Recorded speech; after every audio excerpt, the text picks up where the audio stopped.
Hey everybody, how you doing out there, chat? Welcome to Snappy Hades Howdy Hole. Today we are playing Beacon Pines. I gotta move this. Can never do this right. I always do my best fixing after I go live. It's kind of like I do my best proofreading after I send the text. So, how you guys doing? To my lurkers and bots. Hope it's been a good day. I'm excited. It's my Friday. Yeah. So I get to start working on the holiday decorating, shopping. Well, I've been doing a lot of shopping, but get to start working on the cleaning up, rearranging, decorating. So that'll be fun. So, alright. Well, let's get this going because I'm really interested in what's going on here.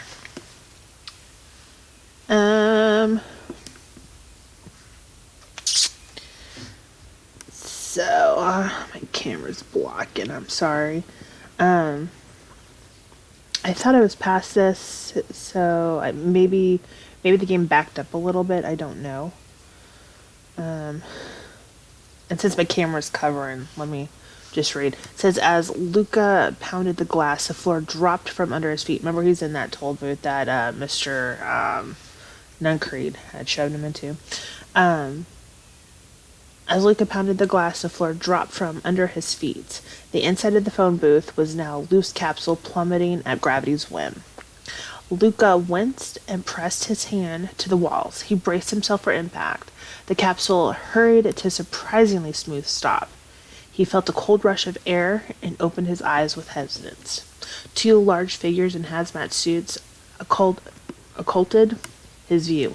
I'm gonna have to Google that. Luca heard the deep, resigned voice of Mr. Nuncreed over the intercom. Okay, here we go. He knows too much. The end. Okay. Maybe I should have just kept hitting A. Anyway. Alright, that's right. Wait. No. This isn't the end. I know there's still much more. Somehow this went wrong. Okay, let's try something else.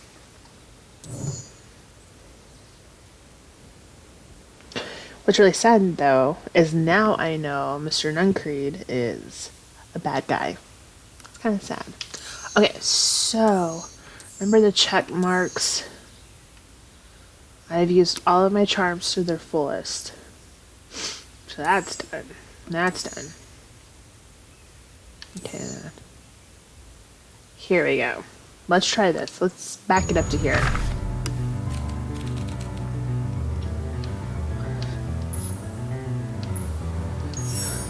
Well, time to bust out the strange.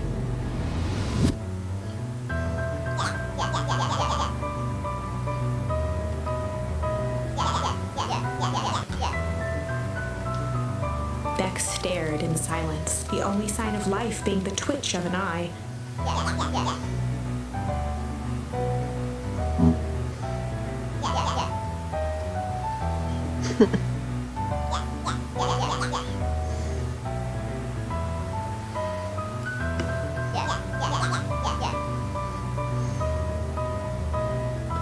At the sight of Iggy taunting Beck, something in Luca snapped.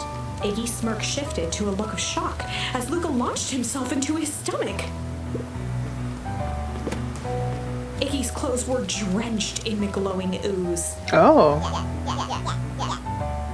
Iggy's voice began to slur as he struggled to get up.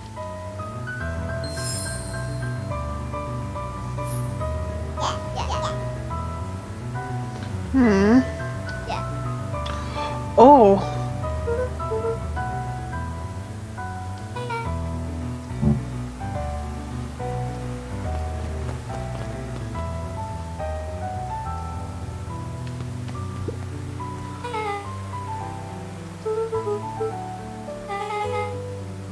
The person at the warehouse. This strange ooze and what it did to Iggy. Was Rollo caught up in all of this? Well, probably. We're all caught up in all of this.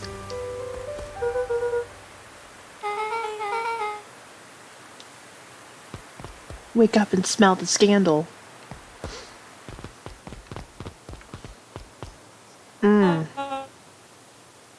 I swear to God, that's a hyena. Ugh. Anyway.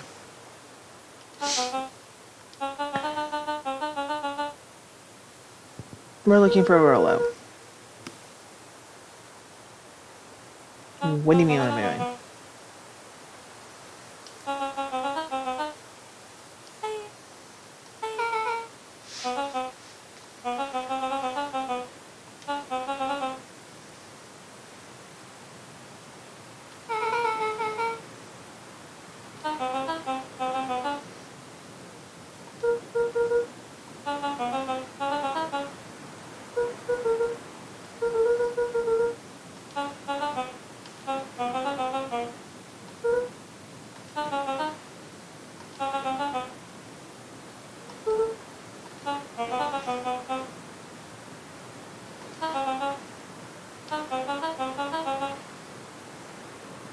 Beck glanced toward Luca.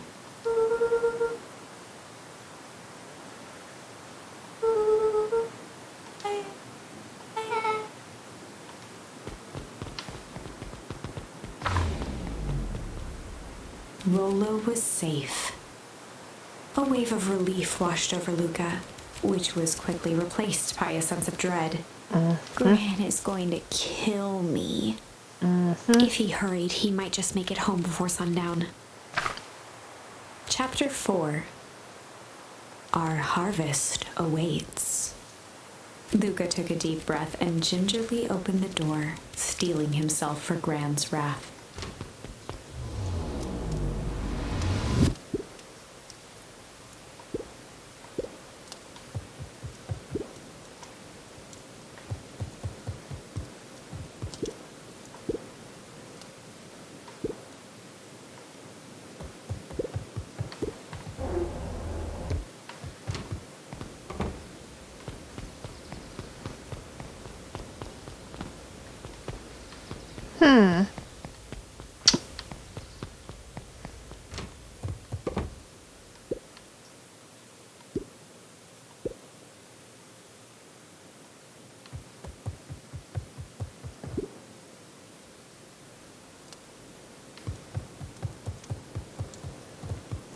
I think the hyena was lying.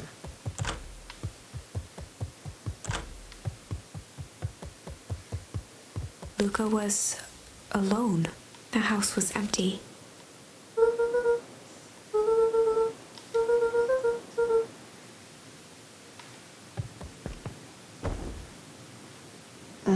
Luca was sitting by the pond, listening to small waves lap against a rock. His father sat in a folding chair in front of him. Without turning, he spoke. "Why don't you grab me some nice bait?" "Sure thing, Dad." Luca hopped over to the tackle box and popped open the lid. Inside was a rolling, buzzing mass. "We're fishing with bees?" Luca's father gave a warm chuckle. "Well, you catch more fish with bees than honey. Pick us out a good one." Luca closed his eyes and plucked out a bee. He could feel its wings struggle between his finger and thumb. Holding it at arm's length, he hurried over.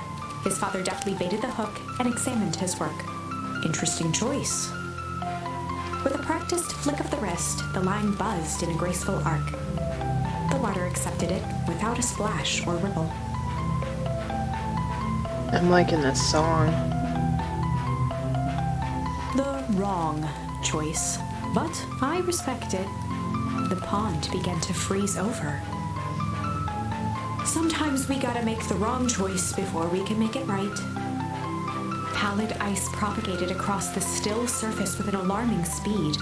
Luca scrambled back as the ground beneath him turned cold. "Dad, I don't understand." "Sorry, kiddo. Understanding isn't always part of the deal." The relentless ice shot through the fishing line toward his father. Hey! "Dad, look out!" His father casually wound the reel. "None of it's your fault, you know. never was. Dad, we have to go. Luca grabbed his father's shoulders, trying to pull him away. Please, you have to run. The ice crackled as it spread across his father's hands. That's the thing about fishing, Luca. His chest began to crystallize. You toss your hook in, and you never know what you're gonna pull out. A shock of searing cold ran up Luca's arms. He gave one last desperate tug. The chair tipped backwards in a single frozen mass. Luca tried to stop the momentum, but it was too late. He watched the icy form of his father slam into the hard ground, shattering into 1,000 pieces that crowded around his feet. Dad, I don't understand. What does all this mean? The gentle rustle of leaves was the only reply. He had a bad dream.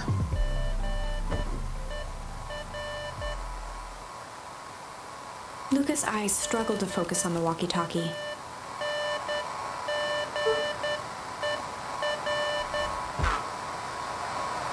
I wonder if that's SOS Morse code. Do you know, Corey? Faintly, he could hear Rollo amongst the noise.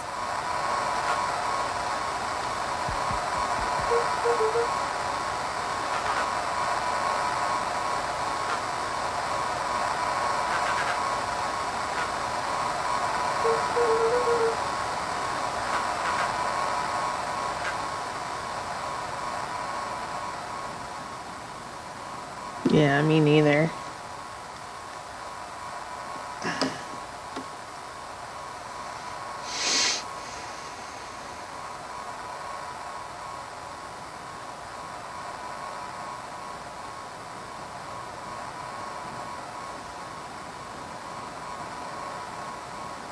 Your dog photos look amazing.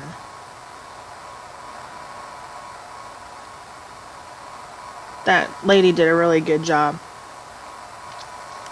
By the way. Zodiac's so handsome.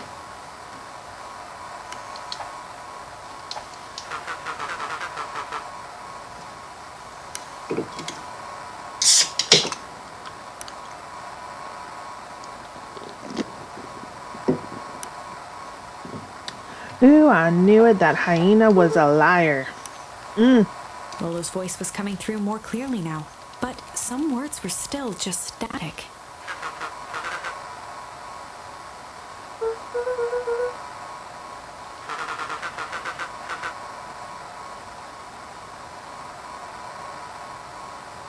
Oh yeah, no, I need to see bloopers, most definitely.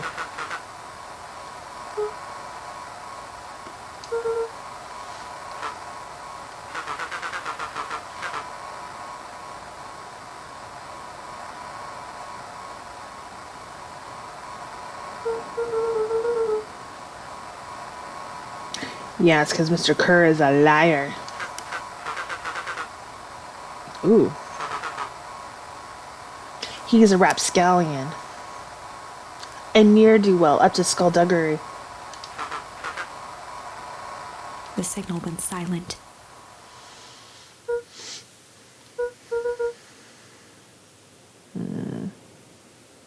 Luca held still, waiting for a response. His pounding heartbeat marking the passage of time.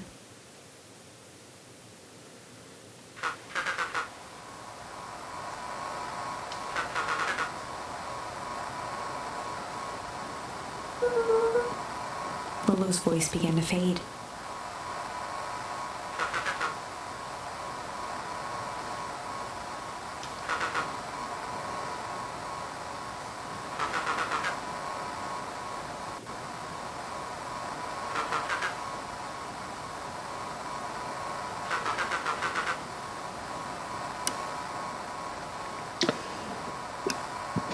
Do I need to go to the treehouse? Stay away from the treehouse? Okay. With that, the signal died for good.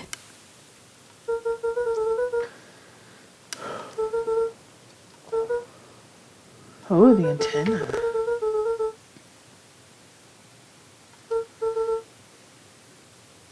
Luca grabbed the walkie-talkie and sprinted to the treehouse. Oh, where's Gran?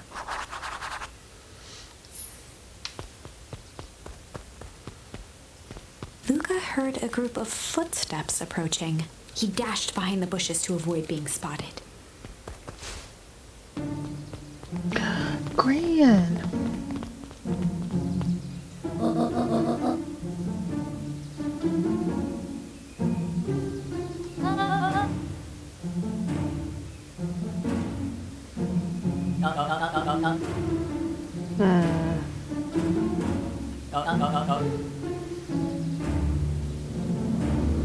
Uh-oh. Is this a sinister plot? Mr. Tolliver paused, shifting his eyes to one side.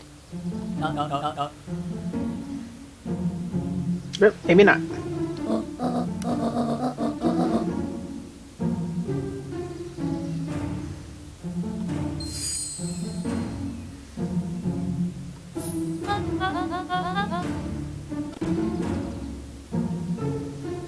Mr. Tolliver took one long, quiet breath. Pull it together, Tolliver. Gird your loins.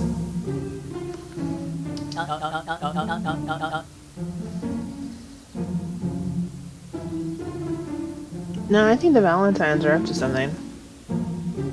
Oh, hyenas and shit.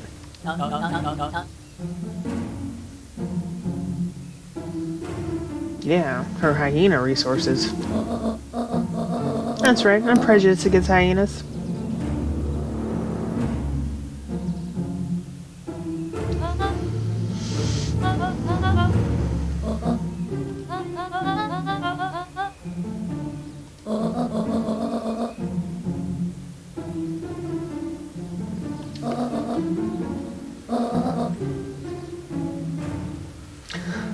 Operation Sparkplug.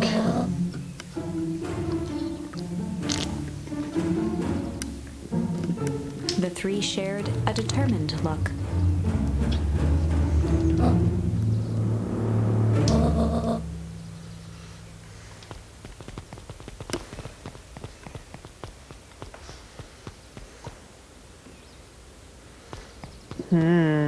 Grand nose.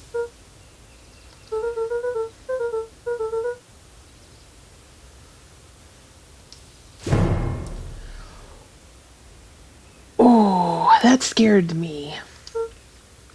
Yeah.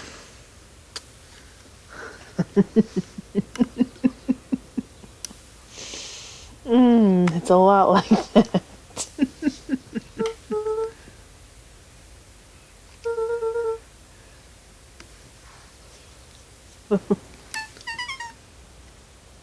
Mm-hmm.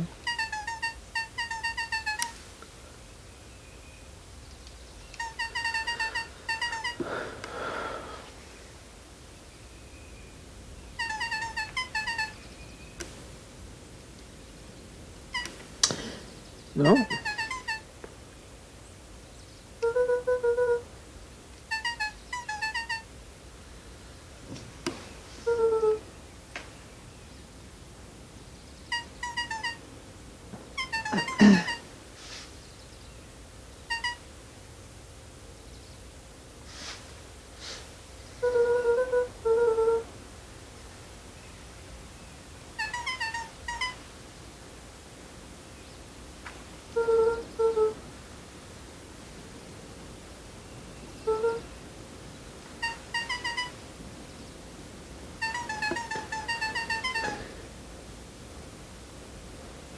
No, I love how this little bat's a little journalist.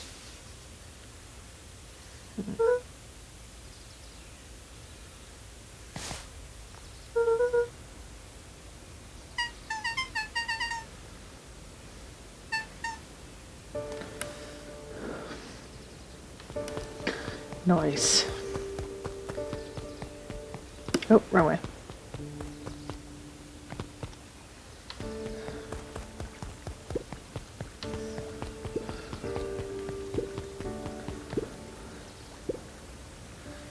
Okay, change the sign. Good job.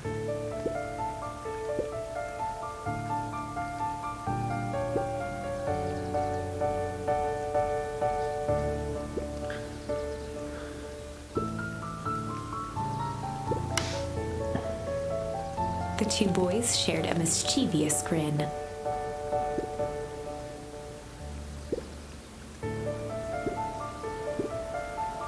Let's make yourself skips. What sign did they change?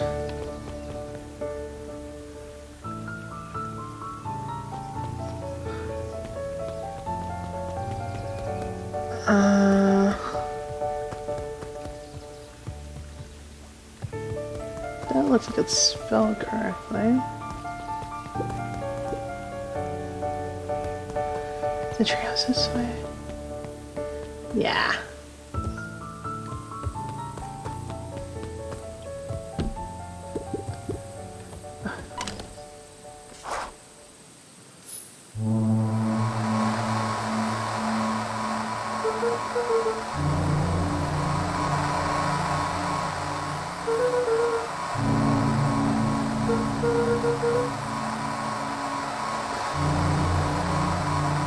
Mr. Kern lied.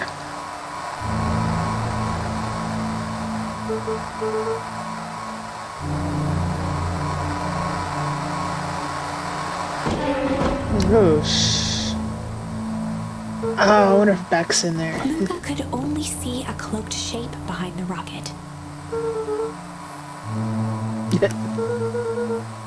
He strained to hear as a muffled voice began. It's back.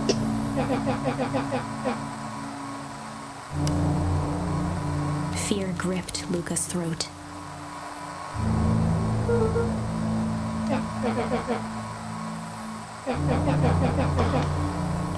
Oh shit. Luca stared at the ground for a moment, trying to place Is a it deepened Iggy? voice.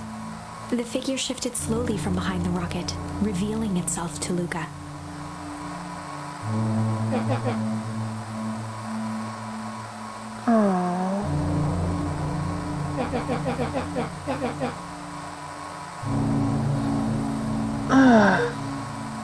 Luca reached over empathetically.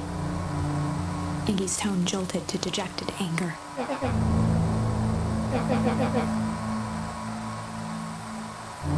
Luca slumped to the ground, overwhelmed by guilt.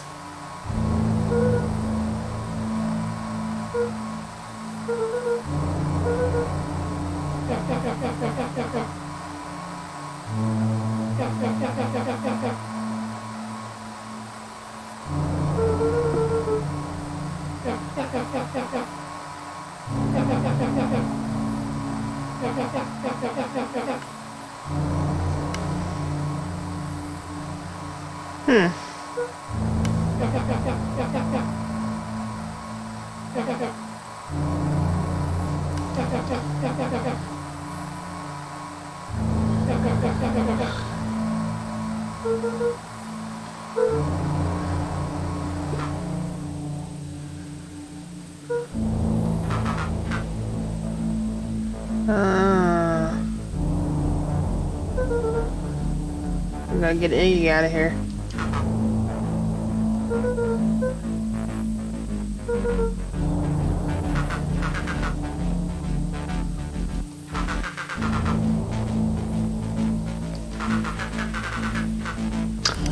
Ow. Oops.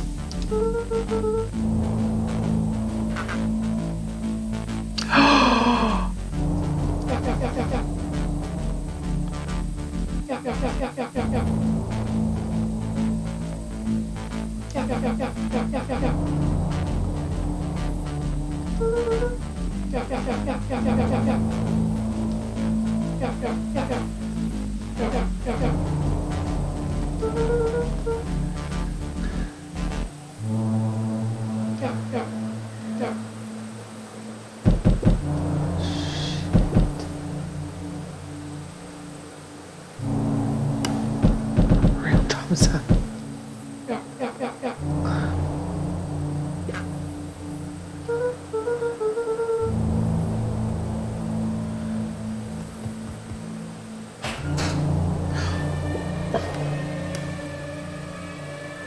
That's a lot of them.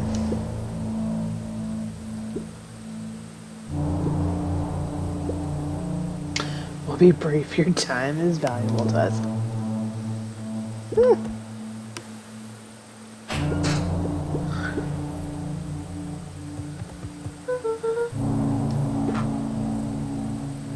How?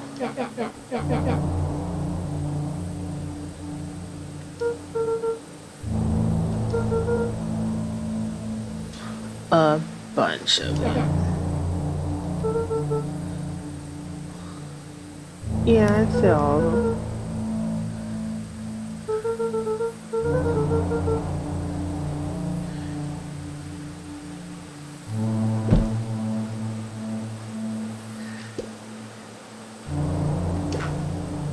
Iggy slumped to his knees.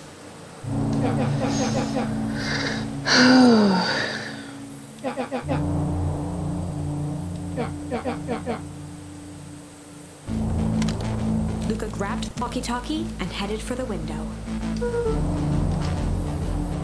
Luca and Iggy climbed up the back of the treehouse to its roof, where Rollo had constructed his MCDC, the Mission Control Defense Cannon.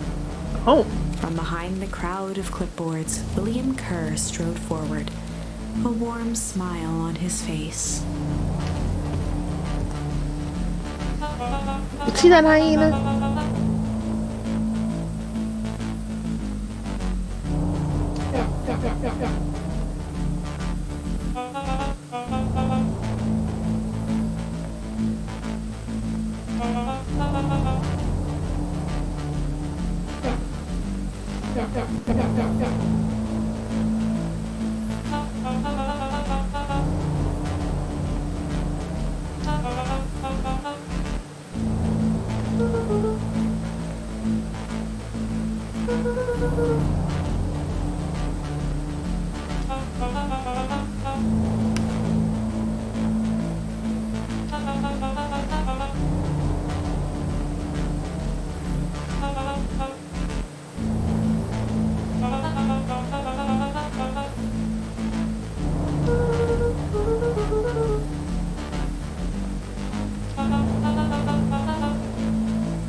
Kerr's smile faltered.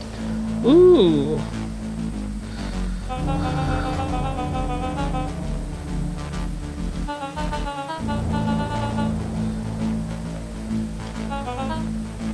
Luca's grip tightened on the MCDC.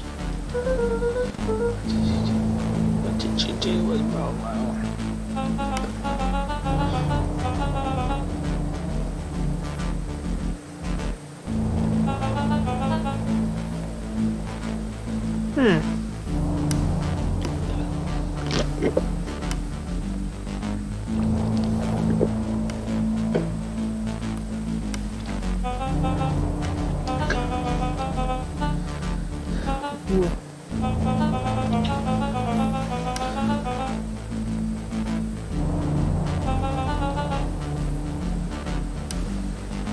Damn, threats. Shots fired. Alright, so what are we gonna do? He was caught in a trap. What do you do when there's no hope? Alright, time for some decisions. He wiped his cheeks with a sleeve. What are you gonna do, Luca?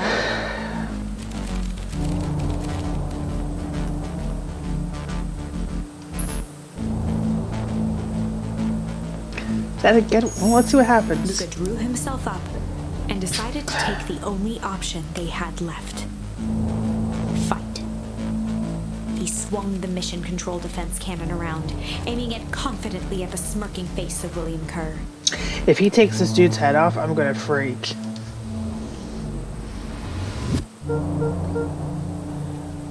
Luca summoned his most insolent demeanor.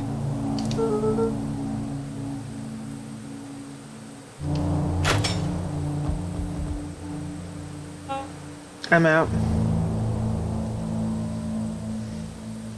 That just embarrassed all of us.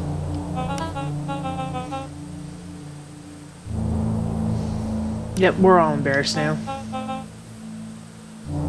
Sanity. Oh, this is the plunger.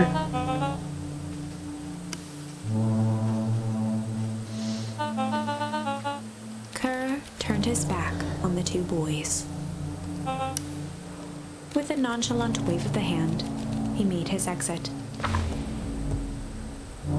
As the clipboards began to slowly advance on the treehouse, Luca looked to Iggy with resignation in his eyes. The end. That escalated quickly. Maybe discretion was the better part of valor here. Okay, Let's put a pin in this for now. hold on.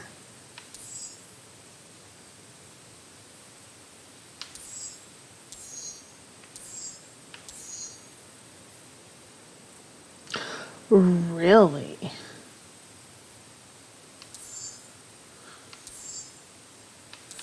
Okay, let's see what this one goes.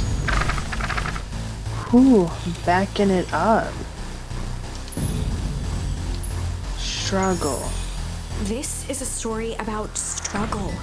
Luca could hear a machine humming somewhere nearby. Okay. He felt around wildly, searching for something, anything that could help. His hands found a hard object, maybe a tile? He yanked it free, lifting the cold stone. Let me go! Luca swung the tile as hard as he could at the shape that still held fast to his leg. He heard the crack of glass as the stone hit the assailant's mask. With a muffled yelp, the hand let go. Luca was free and scrambled to the door. He never looked back once on the long run home. Okay, if this is the timeline, the original one, Rolo never made it with me because he had to go do chores with Roxy. Let's see if that's what's happening here. Chapter 3. Yeah, put me all the way back. Everything's fine. The next morning, it was quieter than usual at the breakfast table. Only the sound of silverware and chewing interrupted the awkward silence. Oh man, it's been a minute since I played this one. Last night. Jam.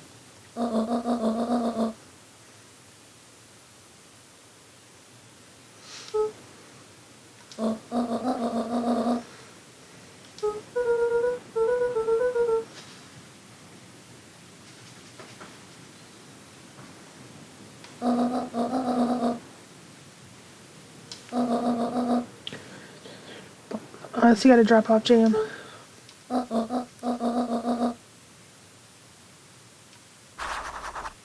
Okay.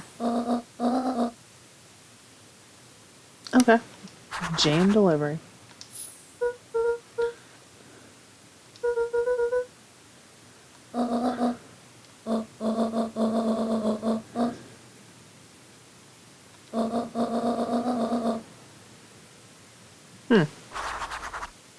Okay.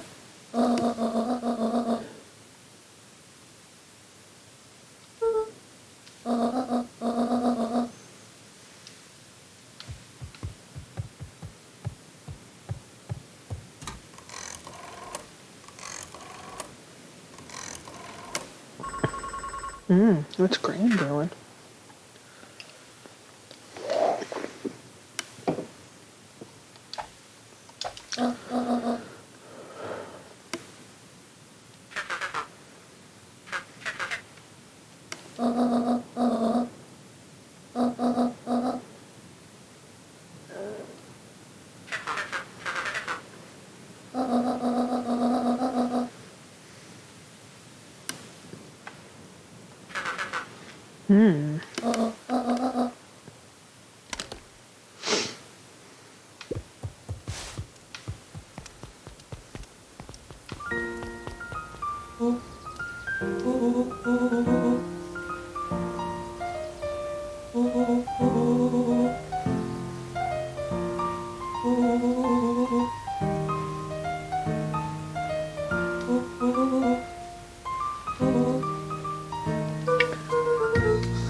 Aliens.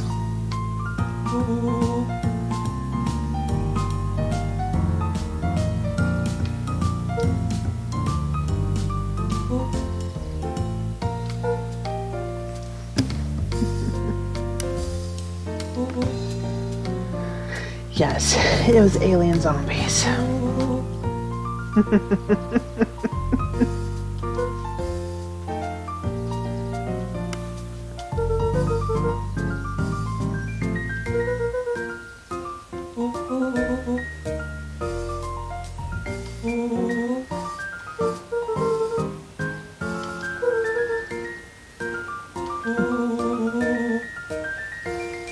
Oh, jeez.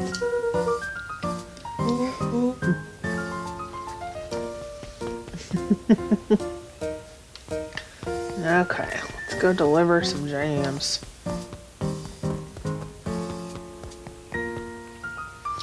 A basket that's as big as he is. Okay, so...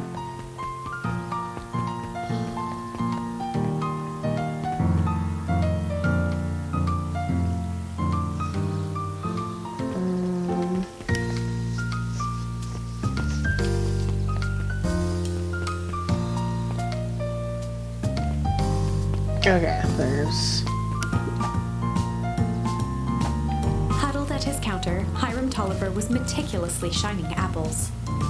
More accurately, Hiram Tolliver was meticulously shining one apple. With a yelp, Mr. Tolliver fumbled the apple, flailing at the air as it fell.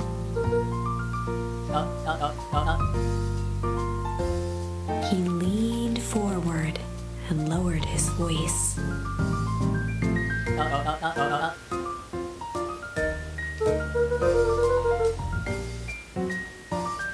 He leaned in a bit further.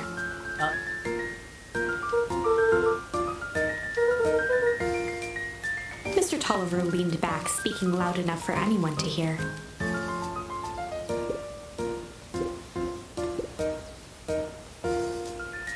He reached forward and snapped up the jars of jam, giving Luca a little wink.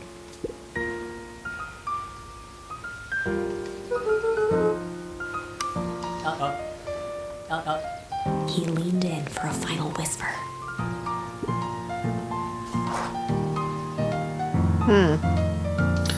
Alright.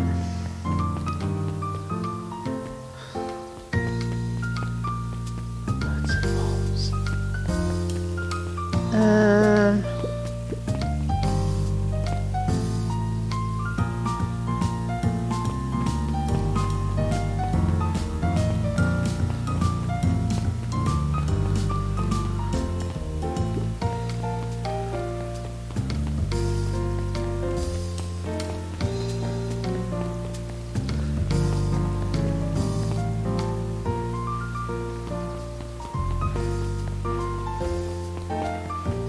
Okay. Well, let's go this way then. I'm afraid that that one dude's gonna be there.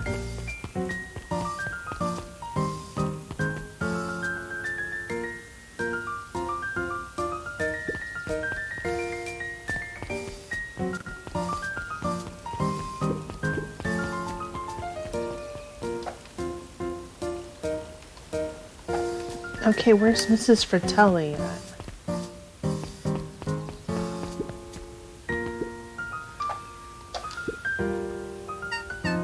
Dawn had dreams of becoming a big-time reporter.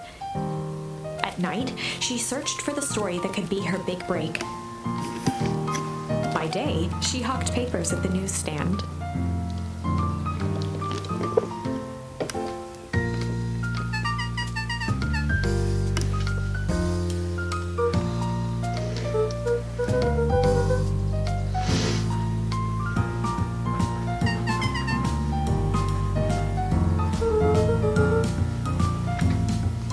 We're gonna talk about that, huh?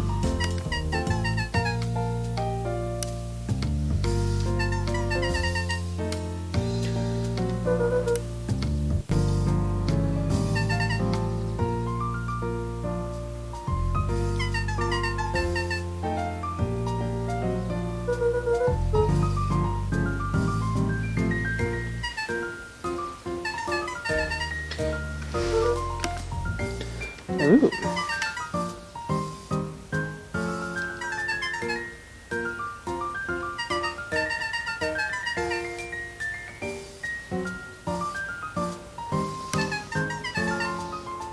Oh.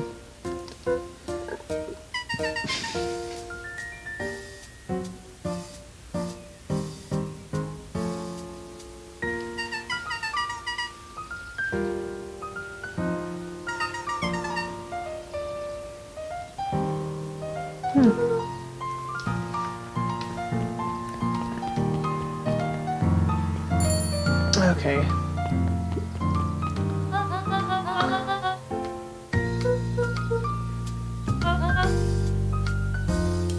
She leaned forward and pinched Luca's cheek. Hmm.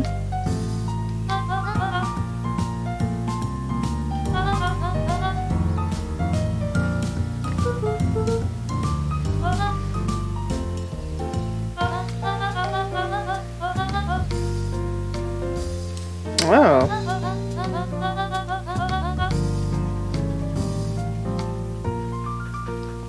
Hmm.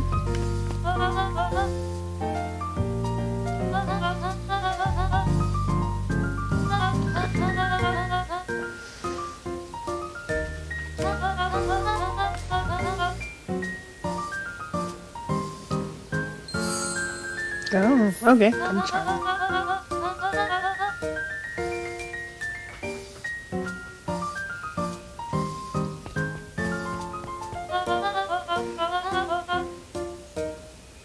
Luca shifted the basket uncomfortably.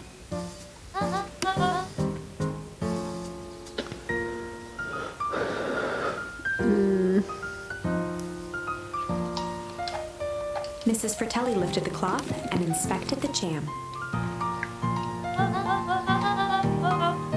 She carefully lifted out her jars of jam.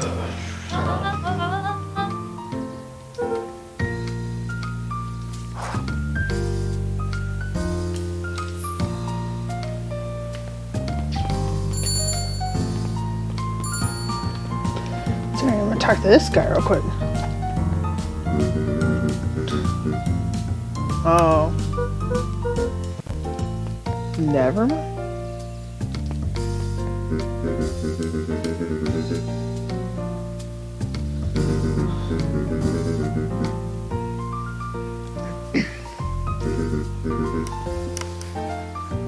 No.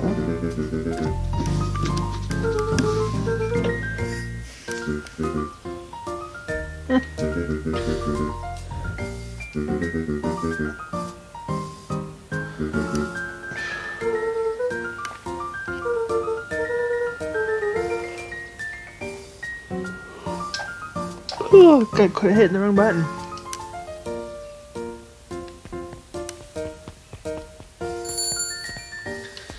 Okay.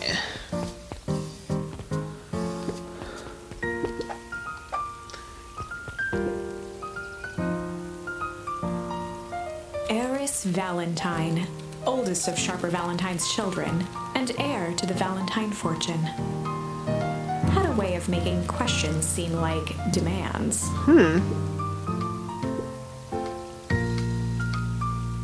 Mr. Wilder had learned to assume that if he was hearing from Eris, it was because she had taken issue with something he had picked from the paper.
Damn.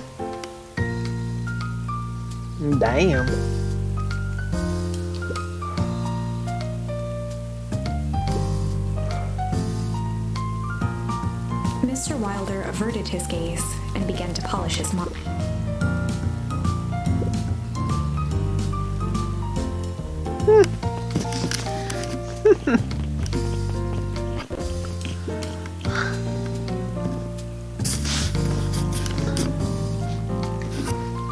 Dang.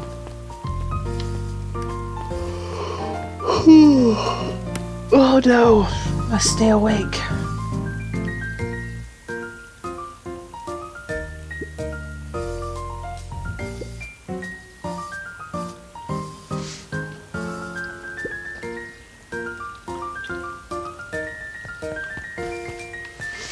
Okay.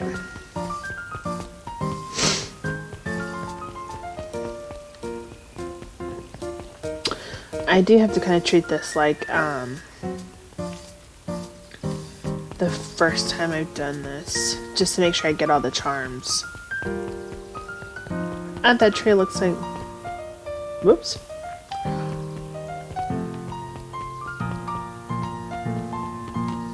Never mind, no one wants to talk to me. I'm just a little kid.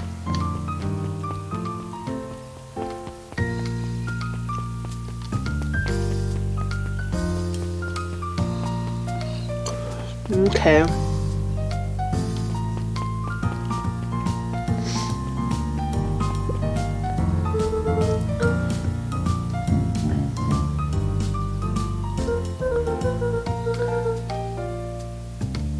Mr. Nuncreed eyed Luca for a moment, then nodded in agreement.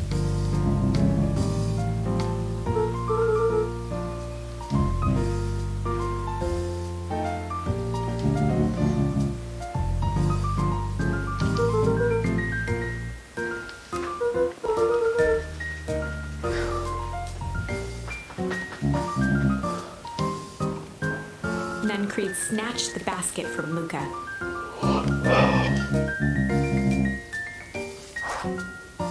Cool.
Beck locked eyes with Luca.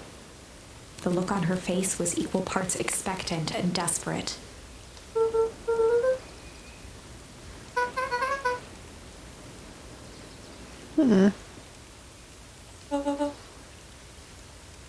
Oh. Beck gave Luca a quick nudge.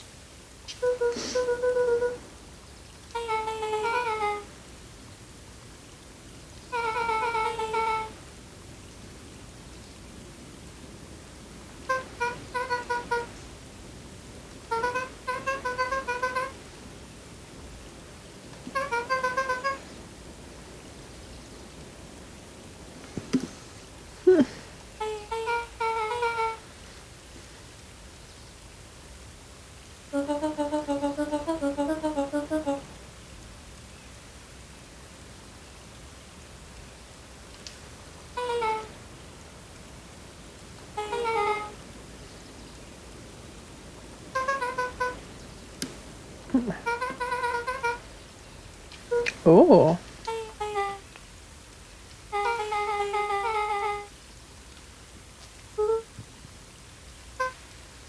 Uh-oh.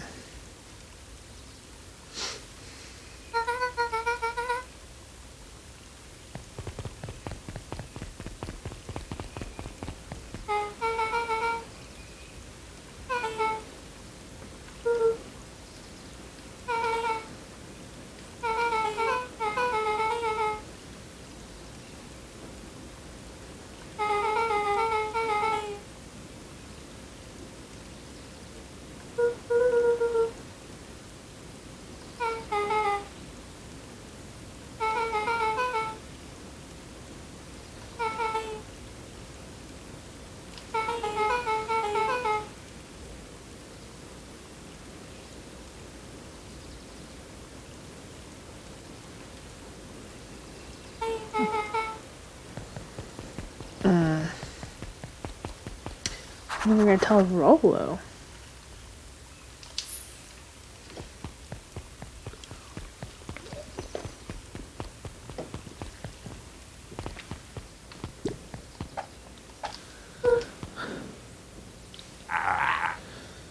Oh.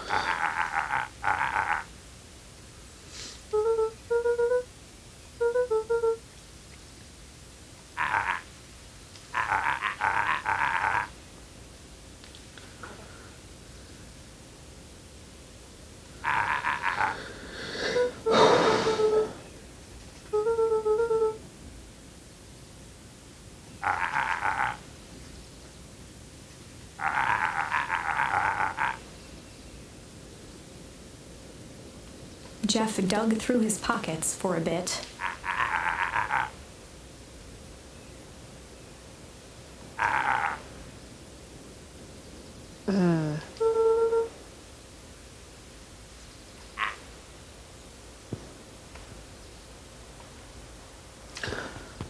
Good day. Can I go to the library? Oh, I can't go in the library.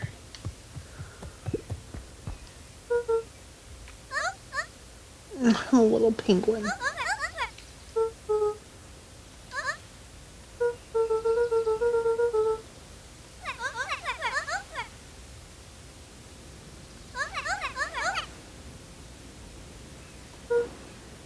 Kato motioned to the book in front of him.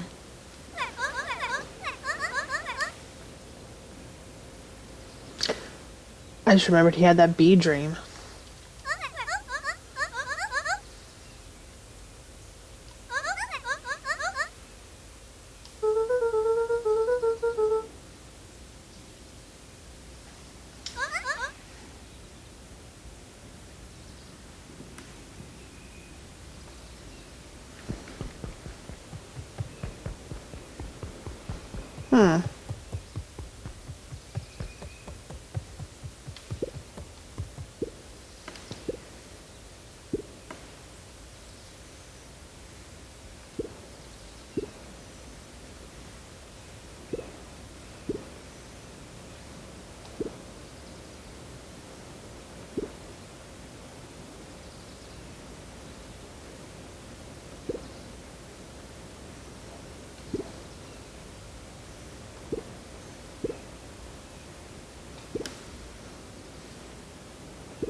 Can you go in here? Nope. Okay.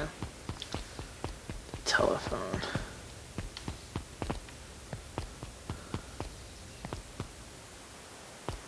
And I like how there's a beehive right here.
took a long breath, then gave a firm nod.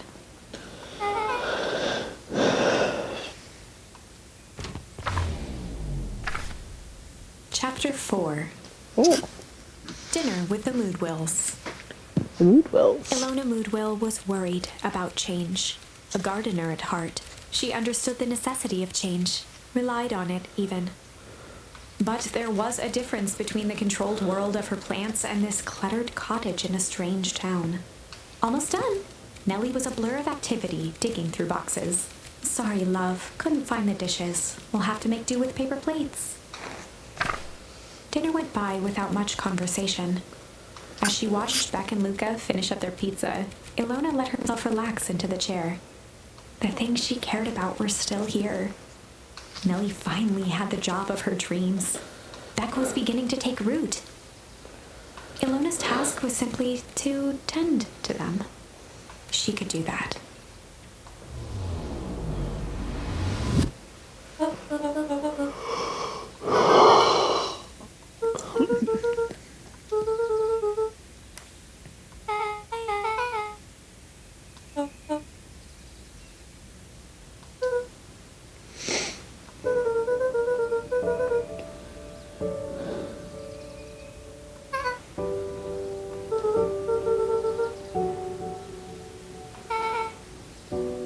Luca's eyes were fixed to his plate, pushing a chunk of pineapple around with his finger.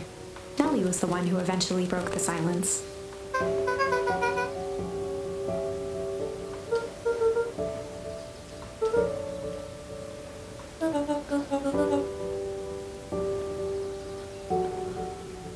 Ilona nervously gestured toward the boxes.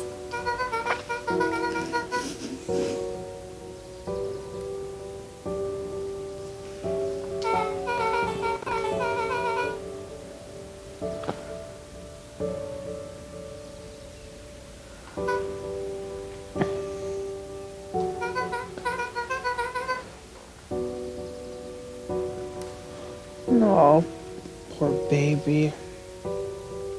Luca wiped his face with his sleeve.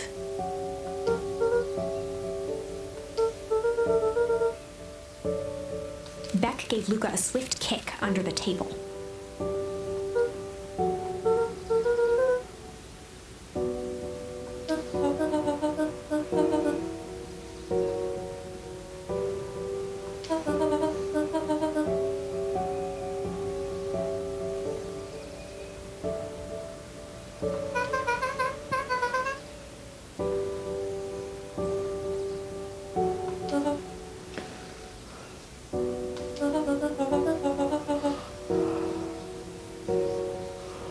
Ooh.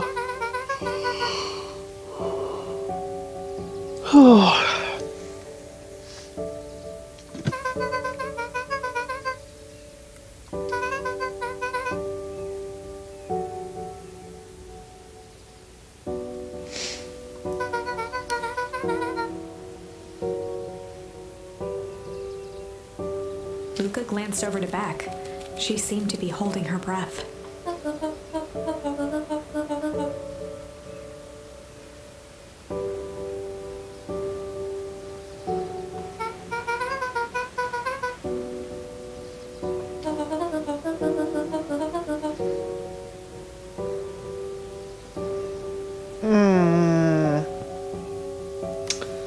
Okay, here we go. Beck slammed her fist into the table. Perhaps harder than she intended.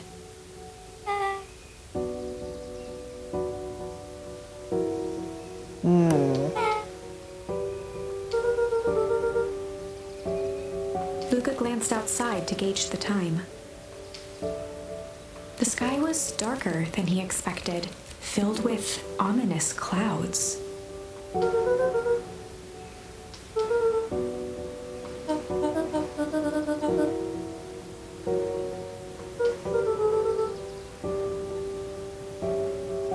Luca wiped his mouth one last time with his napkin and started to get up.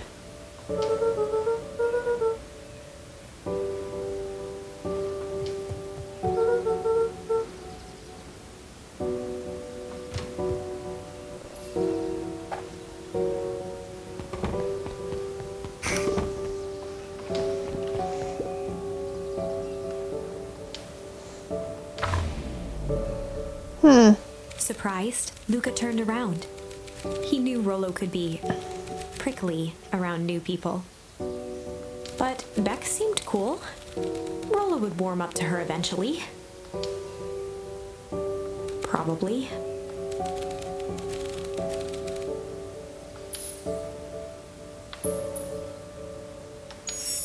Luca began to respond, but the sky answered for him as the clouds above began to rumble with ominous thunder.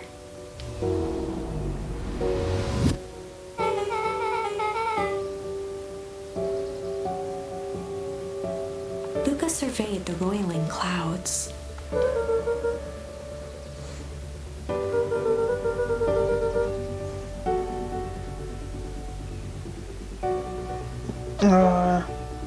There's a lot of music in this game. At that moment, the heavens opened up, unleashing torrential rain.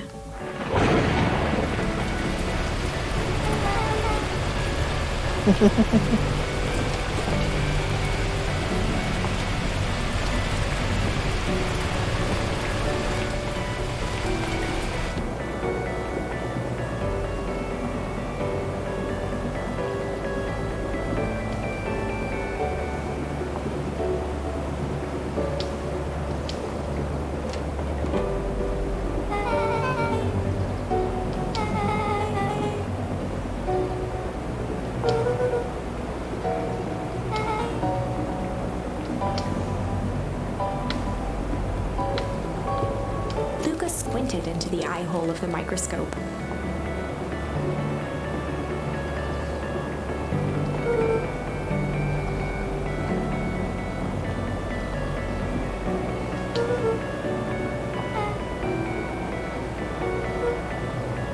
Luca adjusted the slide with his fingers to get a better look.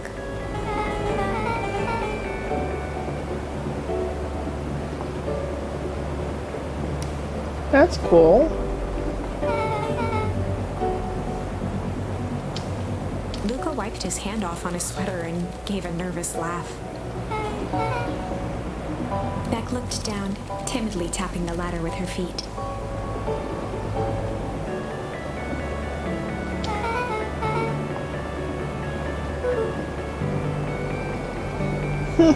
At least he's honest.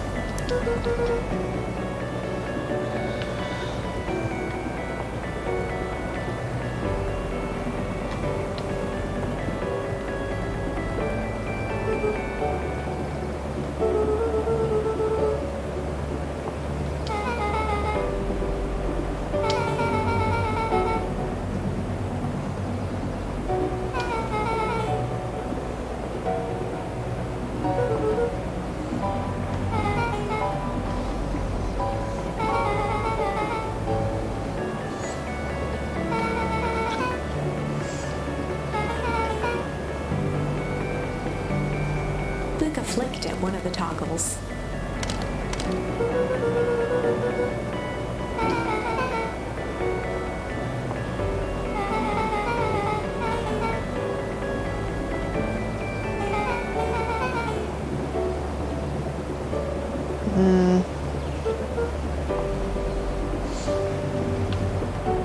Luca bent down to examine the bouquet of wilting flowers. Judging by the odor, they were well past their prime. He flipped open the attached card.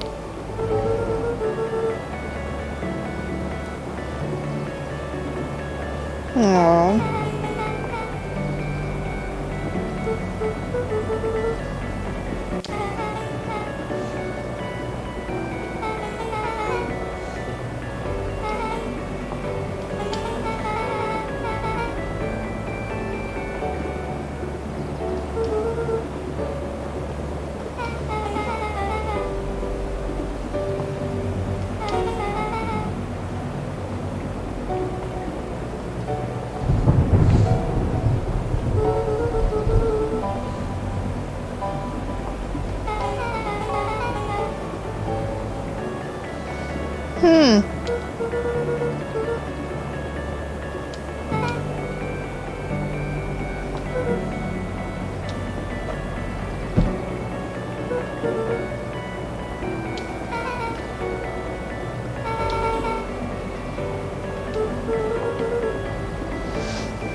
watched the rivulets of water running down the window.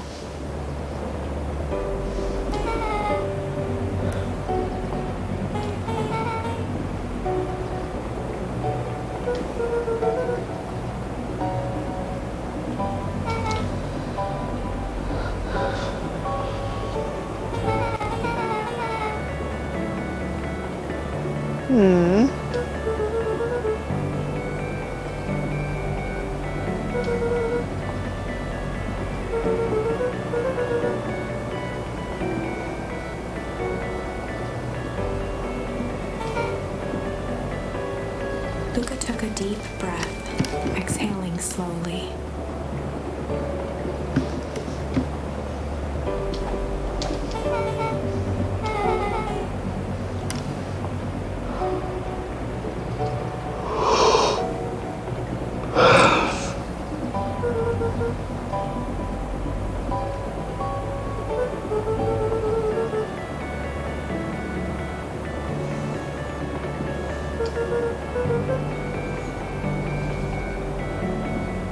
Don't hold a grudge, especially against yourself.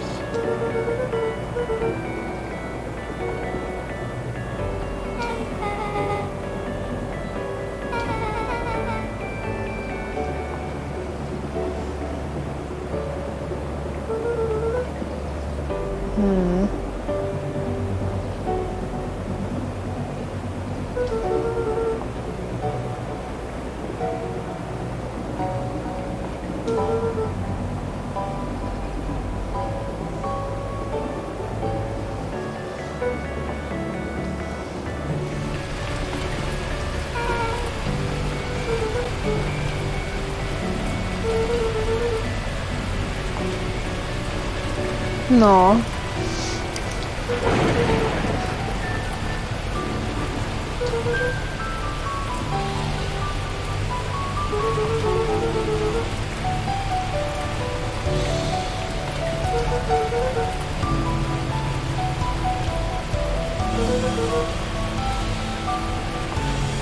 Luca let out a feral scream that echoed into the night.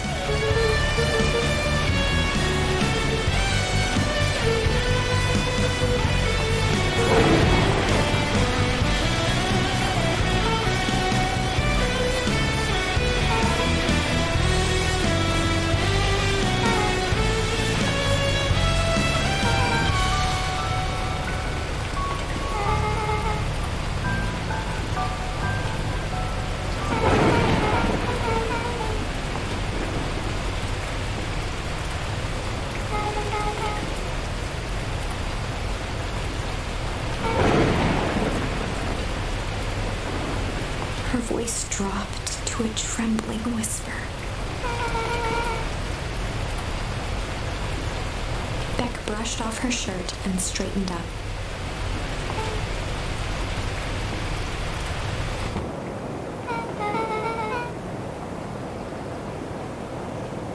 As abruptly as it began, the storm abated. Two little kids just helping each other out. That's heartwarming.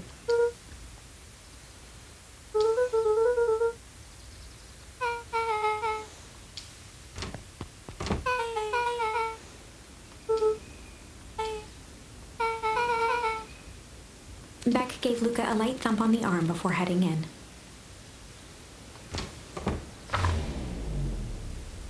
Chapter 5. Oh. Friendly Feud. The air was heavy with hard rain's residue. Okay, was it chapter 5 as far as we got to last time? The smell of wet things. Despite his dreary surroundings, Luca felt at peace. He'd never shared those details about his dad with anyone. Not even Rollo. He's made a new best friend.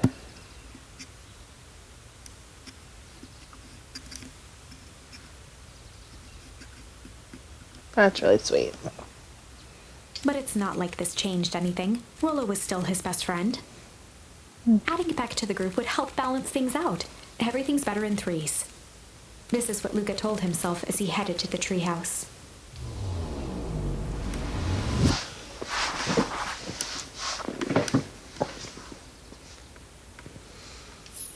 Alright, let's go. Ooh. What's Batgirl got?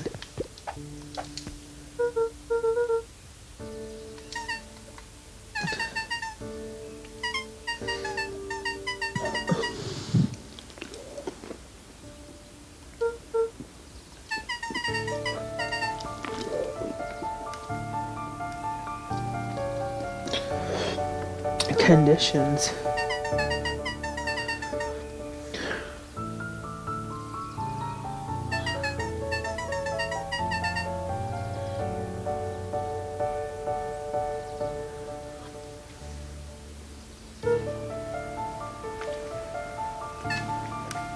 Solomon,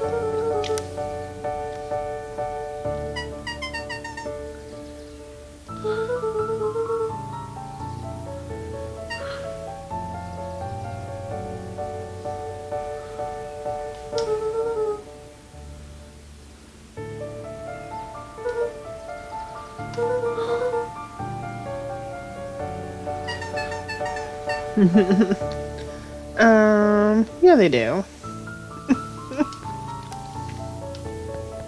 Transparency, Dawn, you need to learn it.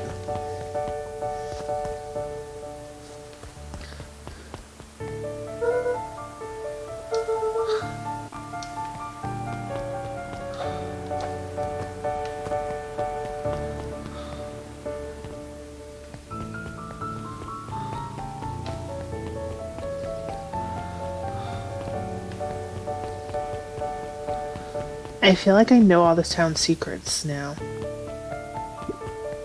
Jeff's hardware closed down about a year ago. The effects of the foul harvest stretched wide. That's why he's when upset. There are no crops in the field, tractors don't need fixing.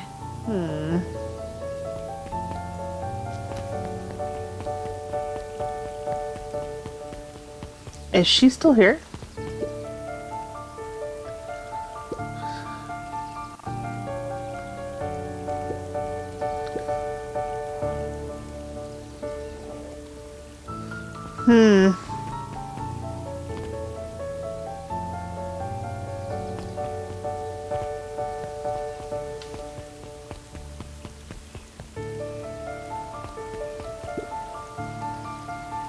Wait a minute, I thought this...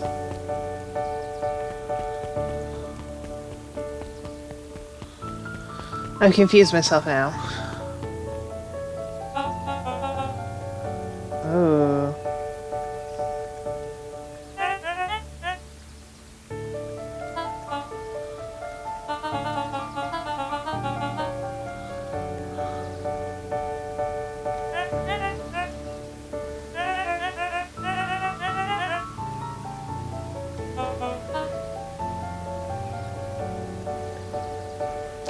Creepy.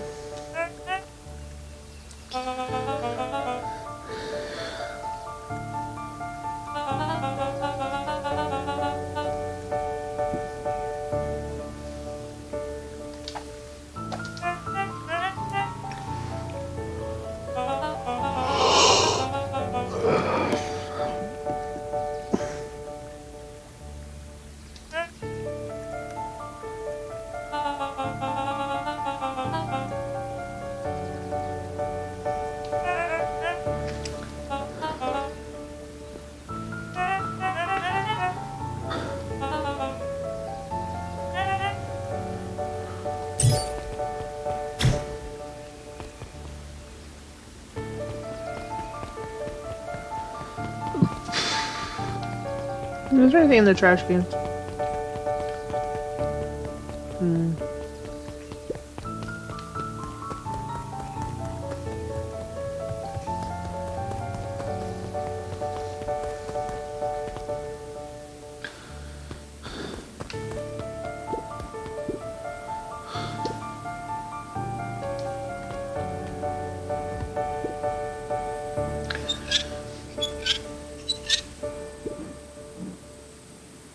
Ooh. Angry. Luca had only ever heard him speak in this stiff yet gentle tone a few times. And it always meant one thing.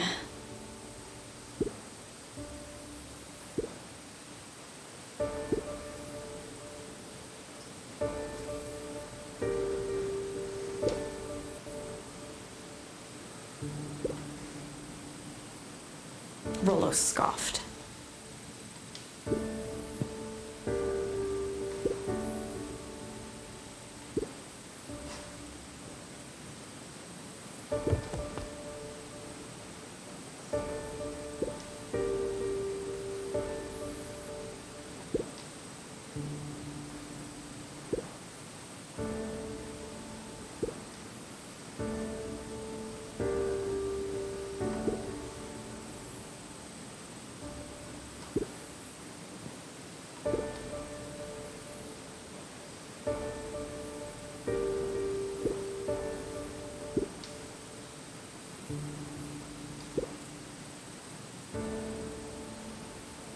Lucas stumbled on his words, knowing he'd said too much.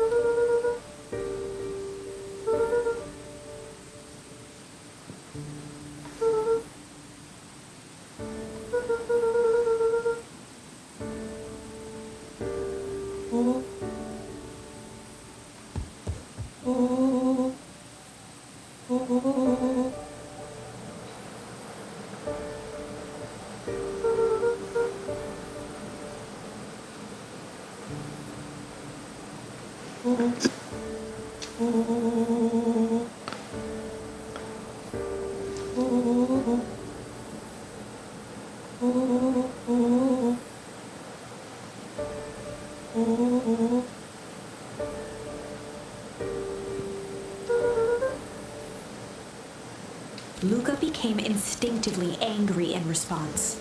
Both boys were now shouting across the distance.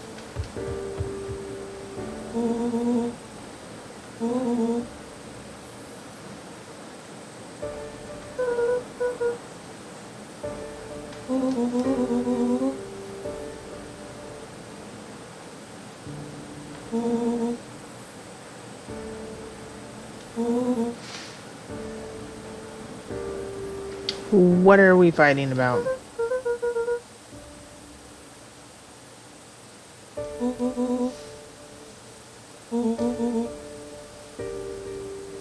Oh.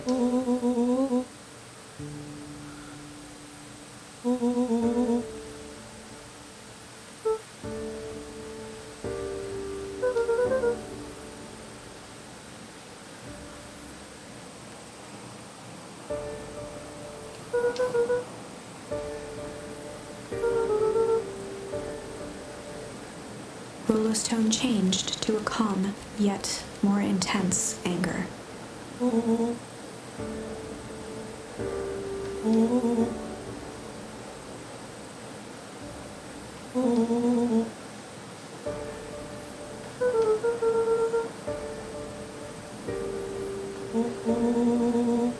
Yep, there it is. I was waiting for that one.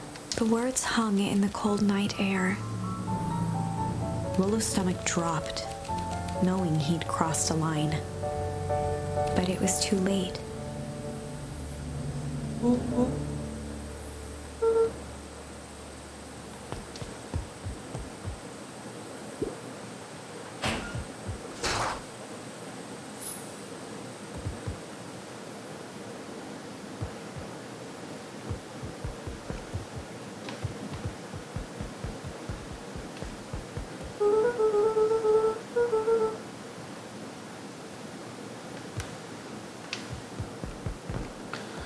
Okay, so what are you gonna do?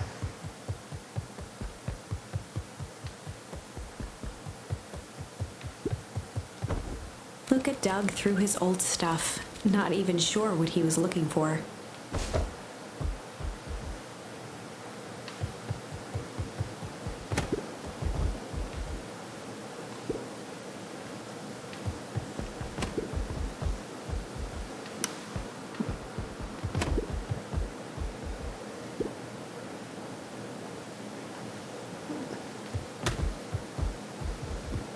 Poor kiddo.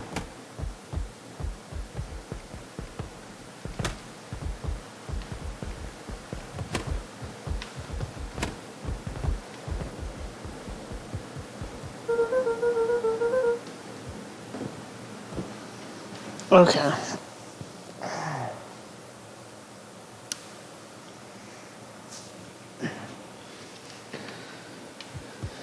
Let's figure this out, shall we?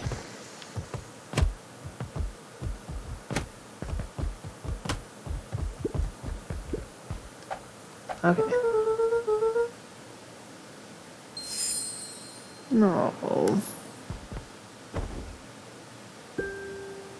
Gran cooed gently from the hallway.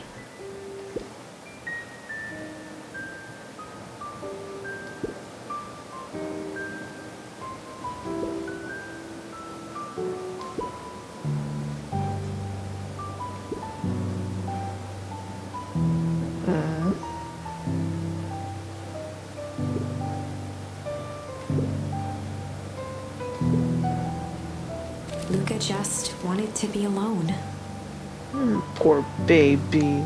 He waited to hear the sound of the front door closing.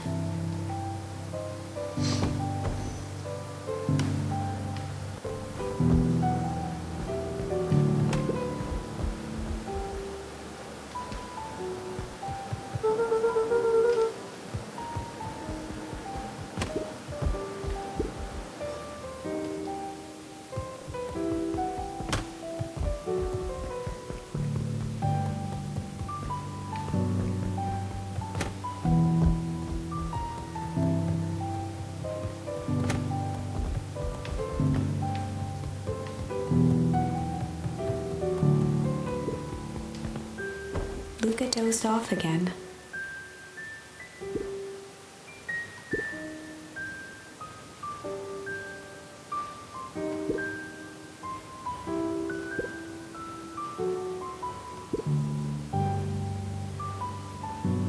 She's a good gran.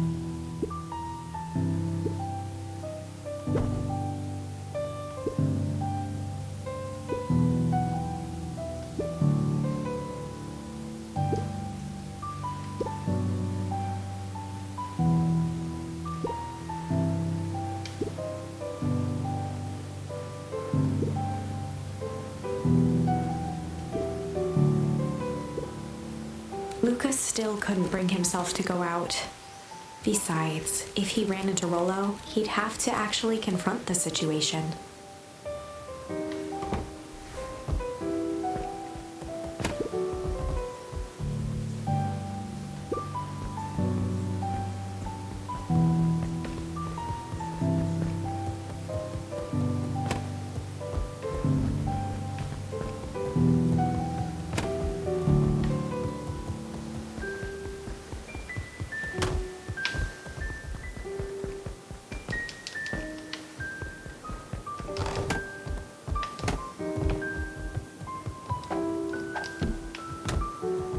Okay, can I get the ball? Let's see what I can do.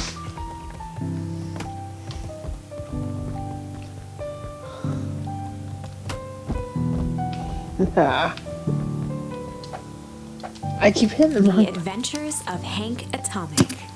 Ooh. The complete first volume. Luca carefully opened the cover and began to read. Rollo had received it for his birthday.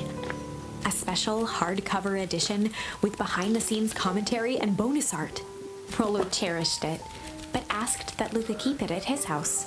Luca wasn't sure if it was because Rollo didn't trust himself with it, didn't trust his sister around it, or just wanted an excuse to come hang out at Luca's more often. Whatever the reason, Luca didn't mind, but it had stayed right there where Rollo had stashed it ever since. Now, at the foot of his bed, Luca lost himself in the pages. He'd read it all before, but at this moment, it somehow felt sentimental. He was well into issue number 5 when he heard soft footsteps from the hallway.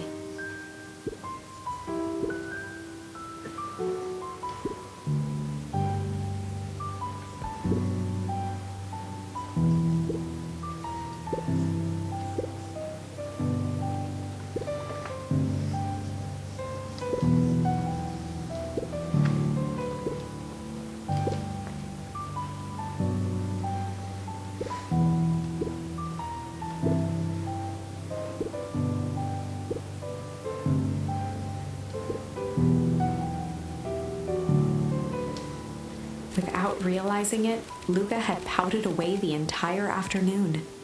He once again felt the weight of it all and allowed his weary eyes to close. Luca stood in a vast black expanse. He looked up at his father standing beside him. Walt was working a straw at the bottom of a fountain glass, trying to collect the last bits of milkshake. Dad, where are we? Taking a final loud gurgling sip, his father peered up from the glass. He jangled the straw playfully with a warm smile, then lifted the empty glass as if to point into the darkness. The source. Luca's eyes followed his father's gesture. In an instant, he was sitting in front of a blazing campfire. Across from him sat a large figure in a yellow hazmat suit. The figure's voice was a scratchy echo. Well, if it isn't the man of the hour, make yourself comfortable. Luca held his shivering hands over the flame to warm himself. It doesn't work that way here. Their yellow-gloved hand pointed to the base of the flame. It's a cold flame, see? Luca peered at the base of the fire. It wasn't wood that was burning. It was Beacon Pines itself.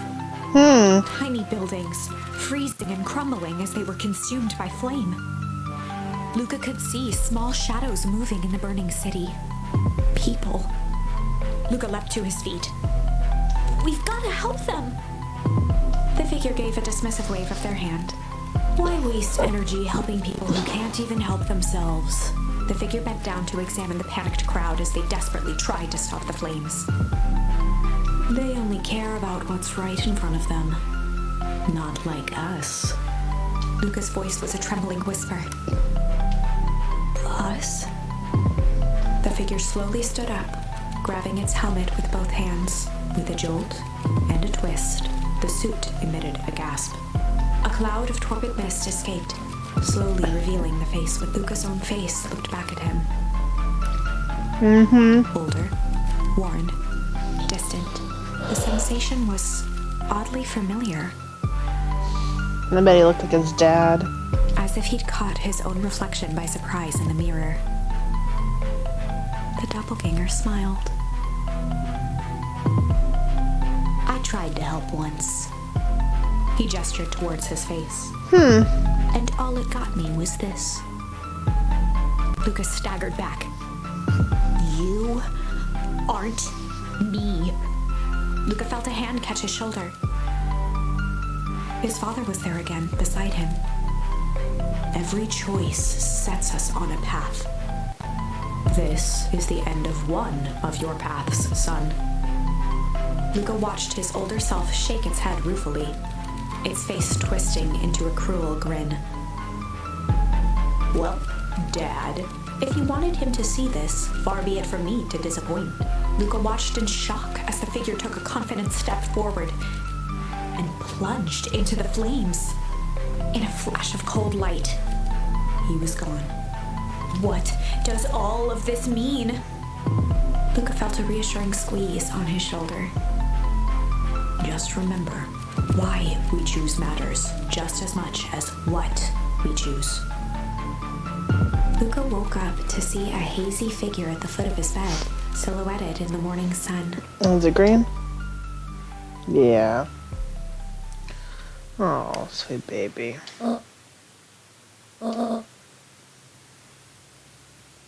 Luca rubbed his eyes. The kind, concerned face of his gran came into focus.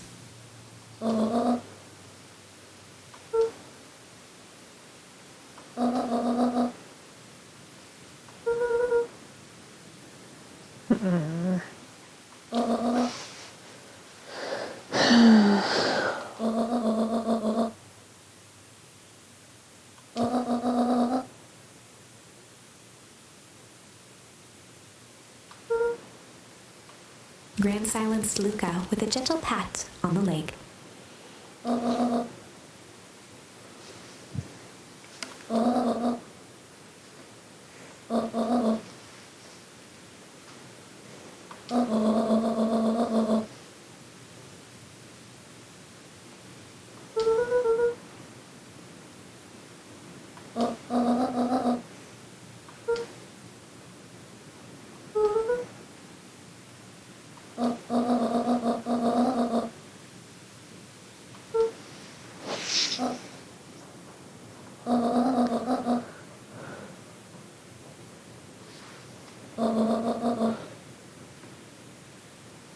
Gran is smart.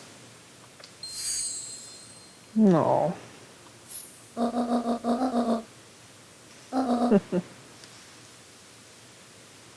Oh, I thought the festival was yesterday. Okay.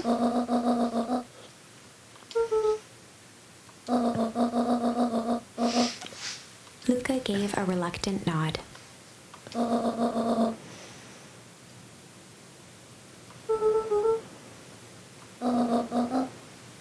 Ooh.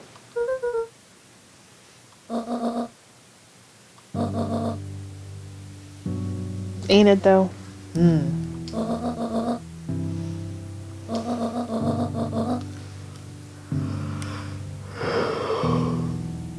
And now I want a corn dog.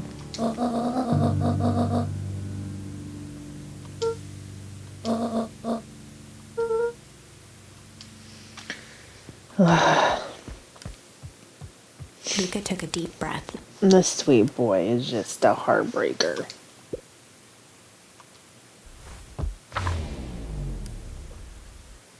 Chapter 6. Wow. Through Thick and Thin. Well, through thick and thin. I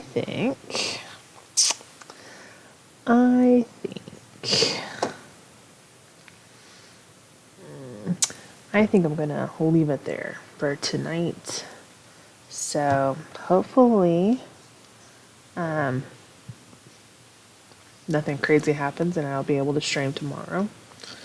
And got a lot of stuff to work on, trying to figure out my schedule and whatnot. I don't know. I like streaming, like just kind of doing what I do when I do it. So if you guys have enjoyed this is a little bit chiller than I intended for it to be. I'm a little tired too, so I guess I set the mood, don't I? I set a chill mood. But if you guys want to follow me, I am all over social medias. Got my Tumblr going. So Tumblr, TikTok, Twitter, sort of, Instagram mainly. And then of course on Twitch here, go ahead and follow me. I do have a YouTube. All of it's Snappy Hades or Snappy_Hades. You'll find me. Working on a bit of my art. Trying to get that going. So doing a lot of stuff. So, but I really appreciate you coming in and watching me and just kind of supporting me in y'all's own way here. So I'm hoping to get to 50 followers soon.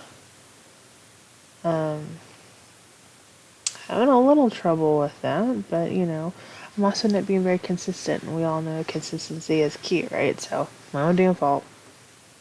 I'll get there, but anyway, I guess I will let you guys go. Y'all have a good night, and I will talk to you soon. All right, bye.